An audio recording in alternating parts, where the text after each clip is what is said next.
皆さん、こんにちは。好奇心 TV です。今回の動画は、今かなり危惧されている食糧危機の話題です。私たちは、ウクライナ・ロシア紛争の影響によって、円安、肥料高騰、エネルギー高騰が起きているから仕方ないと理解していると思いますが、もしかしたらこれはあるシナリオの一部であるかもしれません。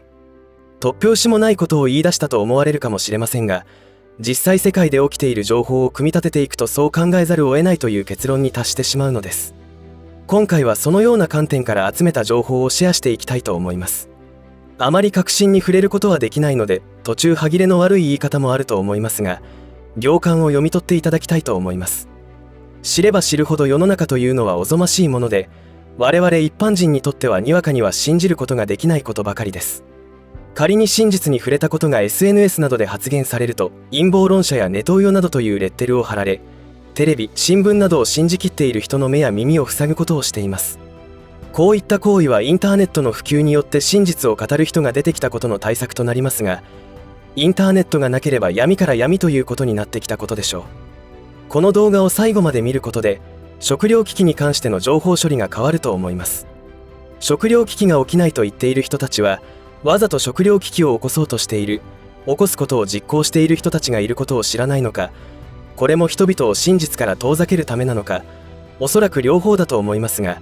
我々はファクトチェックができないとしても一つの可能性として対策をしておかないと自分や家族に危険が及ぶということになると思います。いつの時代でも一番被害に遭うのは善良な何も知らない一般国民です。このチャンネルでは、自分や家族の身を守るためにできることや、日本人がこれ以上騙されることがないようにするための情報を発信しています。チャンネル登録がお済みでない方はぜひチャンネル登録をお願いします。さて、今回の話題は世の中がどのように動いているかを知る上で非常に良いケースだと思います。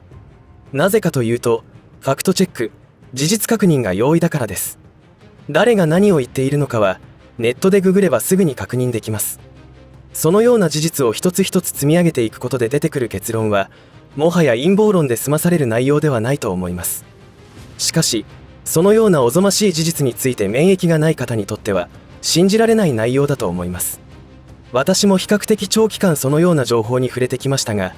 知れば知るほどショックを受けます。そして真実はもっと深いところにあるのだとも感じています。ダボス会議が2023年1月16日から20日までスイスのダボスとクロスタースで開催されました。ダボス会議というのは通称で、正式名称は世界経済フォーラムと言います。創設者は経済学者のクラウス・シュワブによって1971年に設立された世界機構です。本部はスイスのコロニーというところにあります。この機関は東アジアやラテンアメリカなど6から8の地域会議を開催し、中国及びアラブ首長国連邦においても別途の年次総会を開催しています。さらに会議だけではなく、同機関はさまざまな研究報告書を発表したり、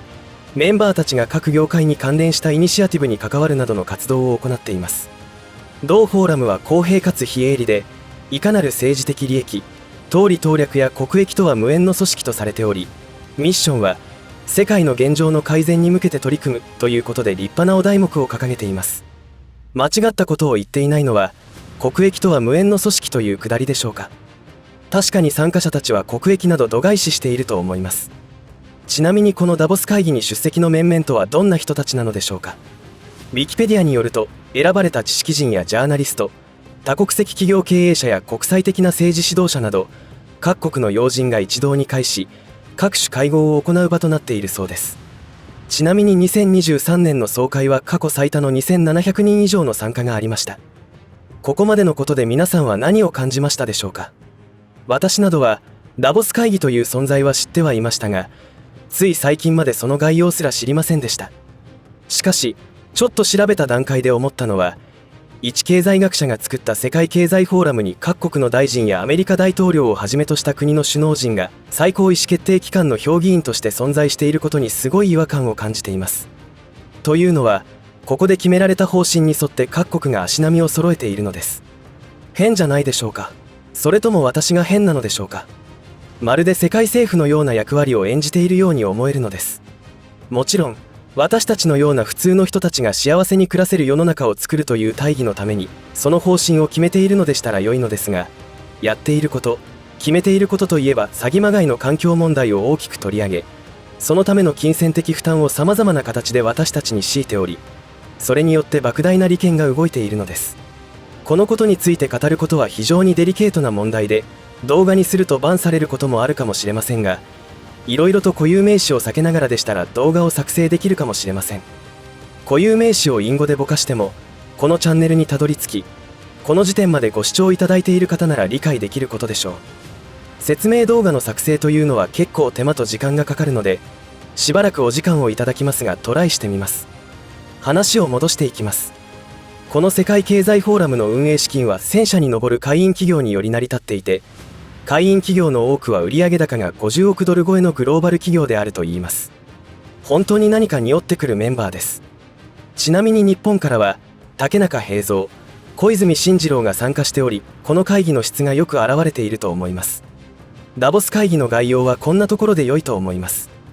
他の国の参加者についてはよく知りませんが、ジョージ・ソロスなども常連メンバーだし、この会議は国よりも上の存在があって、そこで決められたことに対して足並みを揃えるよう念を押される儀式なのかもしれませんね。今回の会議ではひときわ注目を集めたのが、環境問題対策として肉食をやめ昆虫食に移行すべきという議論で、もともとはビル・ゲイツ氏が提唱したものですが、大豆などを加工した人工肉や家畜と比べ CO2 の排出量が少ない昆虫食を普及させることで、世界の環境問題や食料問題を解決しようと訴えているわけです。そもそも環境問題や食料問題なんて本当にあるのでしょうか。もちろん全くないとは思いませんが、勝手に作られたシナリオではないのでしょうか。世界保健機構 WHO でも昆虫食の検討が進んでいるとのことで、ちゃっかりビル・ゲイツはビヨンドミートやインポッシブルミートなど代替肉ビジネスに着手しています。彼は2020年に起きたパンデミックも予言しており、今後もまだ起きると断言しています。非常に興味深いですよね。これって陰謀論なのでしょうか。皆さんはどのように感じますでしょうか。特殊な能力でもない限り予言など当たるわけがないし、なんなら予言ではなく計画を実行しているだけではないかと疑惑を持たれても仕方ないでしょう。この会議での議論や政策の方向性は数年後には世界の主流になっていることが多く、主催者のクラウス・シュワブ氏はここから世界を変えると断言しています。そんなダボス会議で昆虫食の議論が進められているというのですからゾッとします。もちろん日本でもイナゴを食べたりハチノコなどの昆虫を食べたりする食文化というのはありますし、他の国や地域でもあることでしょうから全否定するつもりはありませんが、グローバリストたちの利益のために自分の食生活を変えなければならないというのが腹立たしいのです。そもそも食糧危機というのはある地域に限定すれば存在しているのでしょうが、今は農業技術も発達し食料生産効率がかなり上がっているといいます。結局食糧危機は引き起こされているのだと思ったりしています。皆さんはどのように感じますでしょうか。ぜひコメント欄に皆さんのご意見情報をシェアしてください。その昆虫食ですが、ネットで調べてみると検索順位の上位はほとんどが昆虫食を広げるための試食だったりメリットであったり、もちろんデメリットも書かれていますが、メリット推しの記述ばかりということに気がつきます。こういうのがとても違和感を感じてしまうのです。私の肌感覚では少数派意見にこそ真実があるように思えてならないのです。そこで昆虫食について一般的に言われている好意的な記事ではなく、警鐘を鳴らしている記事を探してみたらやはりありました。もちろんファクトチェックは私のスキルでは限界がありますが、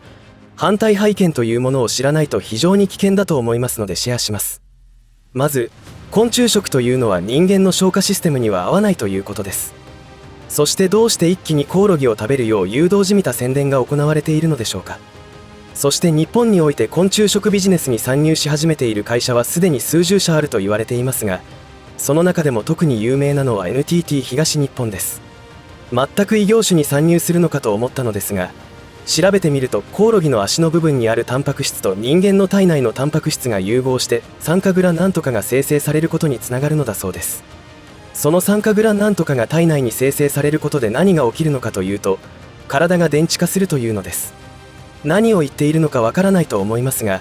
そもそも酸化グラなんとかというのは記事にもあるようにリチウムイオン電池などに関係する物質なのです。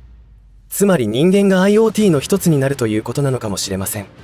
IoT については別の動画を作っていますのでぜひご視聴ください。そうなると NTT がこの産業に参入し力を入れているのも頷けてしまうのではないでしょうか。そして NTT が提唱する 6G で人間を拡張というところにつながってくるということになると感じてしまいます。拡張とは人と人の意識をつなぐことができ、知識などをダウンロードできる機能が実現できることを言うのだそうです。なんともまたしても耳障りの良い理屈ではないでしょうか。私には地獄を感じてしまいますが、もしかして他にもお注射を打っている人、拒否する人を識別することもできてしまうかもしれないし、その昆虫に酸化グラなんとかを仕込むことも可能ですよね。こうやって調べてみると、2020年から世界を混沌とさせた流行り病も2015年にはビル・ゲイツが予言しており、お注射の件でも別件で訴えられていたり、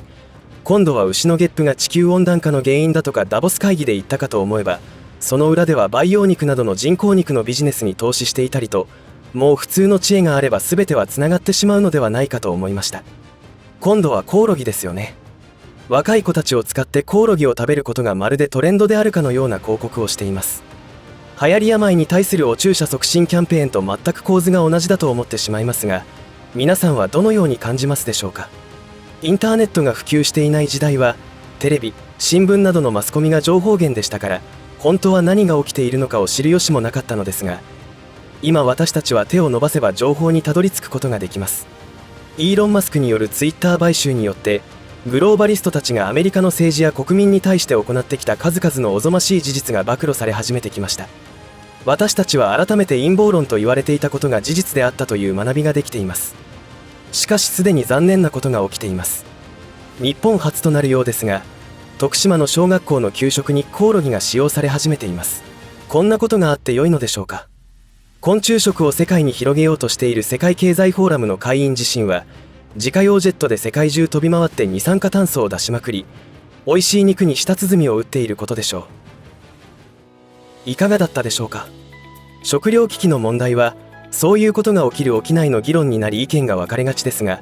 食糧危機を起こそうとしている人たちがいるということを知るべきだと思い、この動画を作成してみました。つい先日もウクライナ・ロシア紛争の仲裁をイスラエルの前首相がほぼまとめたのに、イギリスとアメリカが阻止したという証言が元イスラエルの首相から出ました。そして歴史を見ても世界に平和が訪れてほしくない人たちは間違いなくいるのです。そんなバカなことがあるわけがないと理解しようともしない方は平和ボケというより、頭がおめでたいとしか言いようがありません。だとしたら食糧危機は回避できるという願望を持つのではなくて、そのシナリオが進んでいると考えた方が現実的だと思います。世界的に起きている食糧危機の解決策として推奨され始めているのが昆虫食。そしてそれが人間を IoT の一部にする計画とも取れる可能性があるということ。どんどんおぞましい世界に突入しているという印象です。以上のように様々な事実から食糧危機は起きる可能性が極めて高いというのが私の結論です。何度も言っていますが、そもそも日本は災害大国でもありますので、食料備蓄は慌てず急いで進めるべきです。経済的に余裕がない人のために作戦を練った動画も作成していますので、ぜひそちらも参考にしてください。今私たちはとりあえずお肉も魚も寿司も食べることができていますが、そのうち食べられない時代になるのかもしれません。今を大切に感謝しながら楽しく生きたいものですね。以上で今回の話は終わりとしますが、皆さんの応援が次の動画作成の力になりますので、いいねボタン、チャンネル登録、通知設定をオンにしていただけると嬉しいです。また、よろしかったらこの動画のシェアをお願いいたします。最後までご視聴ありがとうございました。好奇心 TV でした。